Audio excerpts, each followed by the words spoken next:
I grew up among craft fairs, secondhand books, and fabrics dyed with natural herbs. I'm the kind of woman who walks barefoot at home, lights incense before coding, and believes technology is a tool for connection, not domination. When I joined Viridian Technologies, a startup that promised to revolutionize artificial intelligence with ethics and empathy, I believed I had found a place where my way of thinking and creating would be welcome. I was wrong. Viridian had a modern speech, but inside it still carried the old code of exclusion disguised as professional profile. I didn't wear heels, preferred flowing dresses, stone earrings, and had a Celtic spiral tattoo on my forearm. Meanwhile, the directors came from Ivy Leagues, wore monochrome suits, and talked more about valuation than about impact. It didn't take long for my direct supervisor, Nathan Ellery, to start treating me like an uncomfortable presence. Nathan was the portrait of subtle elitism. Always with an overly polite smile, comments like, interesting perspective, and questions that sounded like compliments but hid venom. Do you really think your approach works at a global scale without conventional metrics? When I suggested we include intercultural consultants in the development of a language AI, he laughed. He said that was unnecessary and that machines learn from data, not alternative beliefs. Even so, I delivered. I created a prototype that reduced emotional language interpretation bias by 43%. My algorithm was praised by clients from Asia and the Middle East, who finally felt represented in the AI's behavior. But when I asked to present the results to the executive committee, Nathan replied with a curt email, "Lía, you're not exactly what we consider a cultural fit for that kind of meeting. Please stay focused on the technical side." In that moment, something in me went silent, but it was an active silence. Instead of confronting, I documented. I logged my reports, compiled emails, organized the data on my project's positive impact. I created a discrete private GitHub page and began translating my code into business language so I wouldn't depend on arrogant interpreters. 3 months later, I was laid off under the pretext of a team restructuring. No opportunity to present my work to the board. No farewells. Just a formal notice and a severance package. Nathan didn't even look me in the eye. And I, instead of crying, took a deep breath. Because I knew something they didn't. The international market was about to discover my proposal. And, ironically, Viridian would be the first client to depend on it. After the dismissal, I returned to my hometown for a few days. I needed the scent of herbs drying in the backyard, the sound of my aunt's old loom, and the absence of white walls with modern logos that promise innovation but deliver arrogance. It was there, barefoot, with my hands stained with turmeric, that I decided to formalize what had once been a private repository. The Kairos project was born. It wasn't just an algorithm. It was an entire proposal for reconnecting data and diversity. A model of AI that learned from linguistic patterns but also from cultural nuances, where a Japanese person's silence, a Brazilian's enthusiasm, and a German's formality were all understood as legitimate expressions of emotion. I registered the intellectual property with support from a network of female lawyers I had met at an inclusive tech forum and began prospecting quietly. In less than 2 months, a South Korean company reached out. They had received an informal demo of the Kairos prototype through someone who had worked with me at Viridian, and they were impressed. In a camera-free call, they shared their struggles with Western systems that failed to recognize the subtleties of Asian communication. They asked for a pilot proposal. I worked day and night. With the help of 2 friends, an Indian programmer and a Chilean interface designer, we delivered a functional module in 3 weeks. The feedback was clear. We've never seen anything so precise in multilingual emotional recognition. This isn't just AI, it's digital diplomacy. The news spread. A Dubai-based consultancy specializing in cultural adaptation of virtual assistants invited me to speak on a panel. The talk was titled, Invisible Codes, The Ethics of Listening in Machine Learning. And there I was, among CEOs and CTOs in suits, stepping onto the stage in a long dress, my hair tied with a cotton scarf and a moonstone necklace around my neck. I ended my speech with a line that echoed for days. You call it irrelevant data because you fail to understand it. But what you ignore is exactly what builds the bridges your algorithms cannot reach. Within 48 hours, I received 7 partnership proposals. And one of them came from Veridian. They wanted to adapt the Kairos product as a solution for their international customer service department, which was struggling with high client turnover and negative reviews due to cultural miscommunication. The email was signed by a new head of innovation, but the tone carried marks of urgency. Marks I knew well. I replied formally, without mentioning my past at the company. I scheduled a meeting. On the video call, the representative from their side was Nathan Ellery. He hesitated when he saw me, wearing the same gray blazer, but his face looked paler, less assured. He didn't say my name. He just commented, with an uncomfortable smile, "Well, what a curious reunion, Lía." I tilted my head slightly. Life has its own recommendation system. Not always linear, but almost always accurate. I presented Kairos as if we had never crossed paths. I showed the data, the certifications, the case studies from Asia, Europe, and Latin America. And at the end, when Nathan asked about the implementation cost, I replied with the same sharp tone he had once used in an old email. "I don't know if I'm the cultural fit your board is looking for, but my results are." He nodded. No argument. The proposal was approved.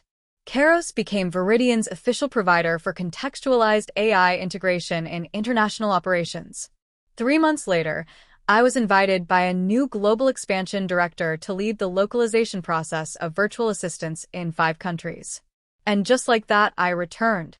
Not as an employee, but as the leader of a transformation they had once tried to stop. Returning to the game wasn't about starting over. It was about reconnecting with what had always driven me, creating solutions that respect human diversity. After being fired from Veridian, I spent 3 weeks on a digital retreat in the mountains of Oaxaca, sleeping in a hammock, eating food cooked over a wood stove, and taking handwritten notes in recycled notebooks. It was there, barefoot and with turmeric-stained hands, that I restructured my project with renewed clarity, renaming the prototype On, a Celtic word meaning flowing inspiration. On wasn't just code. It was a philosophy, an AI trained on a plurality of voices, with datasets that included regional expressions, emotional variations, cultural nuances, and even spiritual influences. For every formal language layer, there was an emotional one, something no major corporation dared to explore. When I returned to the city, I sought out alternative incubators. Not the glamorous ones with neon walls, but creative spaces run by marginalized communities. I found a partnership with a collective of Afro-descendant developers working to bring tech education to women from underserved areas.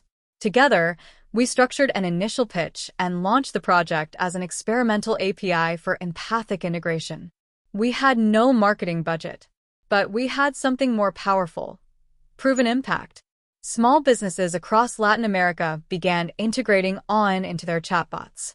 Within 3 months, a group of psychologists in India tested the system for emotional support. Then, an e-commerce platform in Morocco requested a customized version to serve Berber-speaking clients with refined emotional response. The platform gained quiet momentum. And then came the turning point, an international conference in Lisbon on artificial intelligence and ethics. I presented On alongside Indigenous women, trans coders, and rural entrepreneurs. The audience gave us a standing ovation. A director from Vera Global, a European company focused on inclusive tech, approached me afterward. "You understand what big companies pretend not to see. We're thirsty for something like this. Can we talk?" I said yes. Cautiously. I'd learned not to place my creations on just any boardroom table. 3 weeks later, we had a deal. Vera Global would incorporate On into their language architecture. But under one condition: my team would remain autonomous. They wouldn't buy the project, they would partner with us. I added a personal clause to the contract. No implementation would proceed without in-field cultural validation. No metric would override the human experience. This wasn't just a technical requirement. It was a reminder of why I had started all of this. In the following months, our growth was organic. I created local data training centers in Vietnam, Senegal, and Bolivia. People received grants to contribute with their own vocabulary, accents, slang, prayers, proverbs, and laughter. Every line of code became a thread of humanity woven into machine logic. Meanwhile, on LinkedIn, Viridian announced a new global expansion plan. Nathan, still serving as Chief Product Officer, published an article titled, "Where is Emotional AI Headed?" It sounded polished but generic. And in one section, he emphasized the need for more organic, localized, and effective approaches. The irony was unmistakable. It was exactly what I had proposed 2 years earlier, and he had dismissed as impractical spiritualism. I didn't respond. I let awe speak for itself. The following semester, Vera Global won a UN contract to implement multilingual AI in humanitarian mediation centers. The selected system? Ours. The name ON appeared in impact reports, ethical tech headlines, and even in podcasts about the future of emotional labor. And then came the moment that sealed the poetic justice. Viridian, now facing backlash for the cultural insensitivity of its AI in African and Southeast Asian markets, saw consultancy to revise its models. Who did they hire? Vera Global, and specifically the ON team. I received the technical partnership request with Nathan's name copied in CC. The subject line read, "Request for specialized support in effective cultural alignment." I paused, took a breath, and replied in a neutral tone, "We're available for an exploratory meeting." I proposed starting the consultancy with empathic listening sessions with affected communities. Then, we can adapt the linguistic layers using the ON framework. On the day of the meeting, I entered the virtual room wearing my moonstone necklace and a hand-dyed linen shirt. Nathan was there, pale, tense. He tried to ease the tension. "Lía, interesting to see you here." "I tend to show up where ideas are finally taken seriously," I replied calmly. The meeting unfolded with my team leading the presentation. Nathan barely spoke.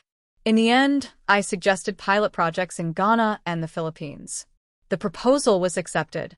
Days later, Eleanor, Vera Global's CEO, invited me to a private call. "Lía, you do realize what just happened, don't you?" "Why don't you tell me?" I teased, smiling. "You're now leading the most high-profile project at Viridian. Without ever going back. Without asking for permission. Without conforming." I paused, then said, "I didn't want revenge. I just wanted humanity not to be treated like statistical noise." She nodded, then handed me an invitation to be the keynote speaker at MIT's Innovation Conference. On the stage in Boston, in front of names who once ignored me, I told ON's story, and ended with a line that echoed through the hall. Calling someone a poor cultural fit is the most elegant way to say, "You challenge us." And sometimes, challenging is the first step toward transformation. Applause. Standing ovation. As I stepped off stage, I saw a young woman with colorful hair and a nose piercing waiting for me. I was about to drop out of my master's program because my professor said my research was too esoteric. But then I heard your talk. She hugged me, and in that embrace, I understood that my legacy wasn't just technical. It was symbolic. I had been fired for not fitting in. Now I was a reference for others who never wanted to conform. And this was only the beginning. Speaking publicly about Viridian again required more than technical evidence. It required poise. I had spent the past few months working as an independent consultant, invited by major tech groups from Southeast Asia and Africa to adapt AI algorithms with cultural sensitivity. My name began circulating in international events, always associated with a bold proposition: technology as a living ecosystem. When I was invited to speak at the Ethical Tech Global Forum in Singapore, I hesitated. Not because I doubted my work, but because I knew Nathan Ellery would be there, representing Viridian. I prepared a presentation with data, yes, but also with human stories. I showed how an automatic translator that ignores cultural nuance can cause real harm. I demonstrated how my algorithm allowed a customer service platform to properly interpret the tone of Japanese clients, something older systems consistently labeled as neutral or cold, compromising negotiations. I showed how in Nigeria, an AI adapted to local patterns helped prevent thousands of errors in automated medical triage. I spoke with clarity. And when I revealed the final slide, featuring Viridian's logo as the first uncredited beneficiary, the room fell silent. A silence that said everything. Nathan remained silent. He was there, second row, jaw tight, as if trying to uphold a narrative already crumbling. As I stepped off the stage, journalists approached. And for the first time, I told part of the story. No names. No revenge. Just context. The next morning, I received a call that would change everything. It was Eleanor Strauss, chair of the European Digital Innovation Committee and AI ethics advisor to the German parliament. She had heard me speak, and she wanted to talk. We met in a small cafe with concrete floors and hanging ferns. Eleanor was Nathan's opposite, direct, but she listened with her eyes. After 30 minutes of conversation, she made me an offer. Lía, I'm leading an ethical expansion task force for Western companies entering emerging markets responsibly. I want you to head the initiative. I didn't need time to think. I said yes. The program was named Living Codes. And in under 4 months, we brought together a team of linguists, digital anthropologists, data engineers, and experienced designers from all over the world. Our operations center was established in Lisbon, in a restored villa with open rooms, greenery everywhere, and a barefoot work policy for anyone who wanted it. My signature. Our edge wasn't just technical, it was philosophical. Every project began with listening. Solutions were designed as cultural maps before becoming lines of code. We created an ethical evaluation model that was adopted by Indian startups, Brazilian platforms, and even Korean tech giants undergoing transition. And then, the unexpected happened. Viridian reached out. One of their pilot projects had failed in Dubai after harsh criticism for cultural insensitivity in translating commands. The loss of credibility jeopardized an investment round. The board suggested seeking external help. And guess who was recommended? Exactly. Me. I was formally invited to lead the project's restructuring. As an independent consultant, with full autonomy clauses. I signed the contract. 2 months later, I walked into Viridian's headquarters, unannounced. No one knew who the new consultant would be. When I entered the meeting room, my hair down, wearing a deep teal tunic and white quartz necklaces, Nathan stopped mid-sentence. Lía? Yes. I'm here to review the Dubai project. He didn't know what to say. And I didn't need him to say anything. The team I brought, including a Moroccan tonal semantics specialist, a Ghanaian engineer, and a Malaysian programmer, demonstrated more skill in a 15-minute briefing than Nathan's handpicked team had in the past 6 months. Over the following weeks, we reorganized Viridian's international division. We redesigned workflows, tore down generic standards, and proposed a new model of relational AI, one that learned to adapt without colonizing contexts. At the final delivery, I presented our findings to the executive committee, Nathan present, but silent. This time, there was no talk of cultural fit as a barrier, because now I was the standard. Returning to Viridian for the 3rd time felt like passing through the gates of an ancient city rebuilt by new hands, hands that now recognized the invisible mortar of nuance. I didn't arrive with fanfare. But my arrival didn't go unnoticed. A new global cycle of technological integration had just been announced, and my name led the Distributed Linguistic Intelligence Initiative. It was a $1 billion agreement, with hubs on 4 continents, and Viridian, the very company that once excluded me, now relied on our architecture to operate with cultural coherence. In the main lobby, the eyes of the new team turned toward me with a mix of curiosity and reverence. Some knew. Others had only heard rumors. There was something symbolic about that return. The same building, the same reception area. But now, I walked through that space as a strategic supplier, with contractual autonomy and decision-making power equal to the executive board. Nathan Ellery had been reassigned to an obscure role in the compliance division, with no influence over innovation. His internal allies had faded with the shifting tides. But he was still there. A reminder that not every system collapses, some simply dehydrate until they can no longer support their own weight. My first meeting with the board brought a surprise. They asked me to present the roadmap for the new AI at a private event for global investors. The auditorium was the same one where, Years ago, my ideas had been dismissed.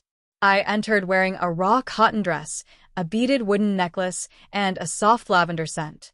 The contrast with the gray suits was no accident. It was a statement. I delivered the presentation in 3 languages, with live simulations in Arabic, Korean, and Spanish. I demonstrated how the algorithm not only understood languages, but also recognized cultural subtleties, tones of empathy, and local expressions. At the end, a Japanese investor approached me and said, "For the first time, I felt like a machine actually listened to me as a human being." That was when I understood. I hadn't just created a product. I had created a language that gave voice to those who had long been misunderstood. Months passed, and the project expanded into 17 countries. We created cultural validation hubs with local specialists. We redesigned UX flows with native narratives. Companies that had previously struggled with user rejection began to see dramatic increases in retention. And as the world adapted to this new layer of digital respect, Viridian began adopting practices it once deemed alternative. Plants and workspaces. Sensory decompression zones. Delivery timelines aligned with natural cycles. Nothing was imposed. It emerged through example. And that example now came from us. At a quarterly closing dinner, Eleanor, now CEO of Viridian, raised a glass of white wine and said, "There was a time when we confused uniformity with excellence. Lía taught us that diversity of thought is what sustains truly ethical technology." Today, she's not just a partner. She's a global reference for what it means to innovate with purpose. Applause. Smiles. And in the background, Nathan's discreet gaze, avoiding mine. But I wasn't seeking his approval anymore. The past, finally, was at peace. The following month, I was invited to represent Latin America on a UN panel on algorithmic ethics. I shared the stage with scientists, artists, and spiritual leaders. My speech was simple. Intelligence isn't artificial when it carries traces of the collective soul. And our responsibility is to make technology a bridge, not a wall. At the end of the event, I received a handwritten letter from an indigenous collective in Patagonia. They had used a simplified version of the AI to record oral histories in their native language. Now, our grandchildren will hear the voices of our grandparents, with translation and respect. The note read, "I cried, not because I needed recognition, but because deep down, this was the reason I began. It was about weaving language between worlds, and about proving that a woman with incense, open source code, and deep listening can indeed lead a technological revolution." When I finally sat atop the hill in Kiama, Australia, where the sea crashes against ancient stones, I understood that true leadership is not built with spotlights, but with roots. I had been invited to lead an international coalition of ethical technologies called the Solstice Alliance, bringing together companies and organizations from 22 countries who shared one principle: technological development with cultural, environmental, and human awareness. The headquarters of Solstice was housed in a repurposed ecological center. No mirrored walls, no rigid meeting rooms. Decisions were made in circles, seated on the floor, with incense burning and hibiscus tea available. There, CEOs shared space with activists, freelance coders, translators of extinct languages, and digital shamans. And it all made perfect sense. Because in that space, presence wasn't measured by hierarchy, but by real impact. I launched a new protocol called ALMA, Multidimensional Linguistic Algorithm of Affection. It didn't just interpret texts with technical accuracy. It recognized silences, pauses, hesitations, and the cultural intentions behind words. The protocol was adopted by educational platforms, remote medical care systems, conflict mediation apps, and refugee support centers. The United Nations integrated part of the system into its database to help prevent diplomatic crises caused by cultural mistranslation. That same year, I was nominated for the Aurora Prize for Humanistic Innovation. But it was during a visit to a rural school in Laos, where a teacher showed me how she used our AI to adapt traditional stories into the modern curriculum, that I felt the full meaning of what I had built. Meanwhile, the now transformed Viridian continued sending us impact reports. Nathan, now officially retired, had left a final message in his institutional email. Arrogance blinded me to what was already in front of me. I hope time corrects what my pride distorted. I didn't reply, not out of revenge, but because it simply wasn't necessary. The cycle had closed gently. Back in my small home in the mountains of Santa Teresa, Costa Rica, where I now live with my partner and our 2 cats, I attend alliance meetings from the large screen in the living room, barefoot, with the scent of cinnamon in the air. There's no setting more aligned with everything I've stood for. And as I wrap up another international call, I turn off the camera and walk into the garden. The lavender has bloomed. The birds are singing. And within me, an ancient, steady voice whispers, "You are now the very system you once dreamed of building."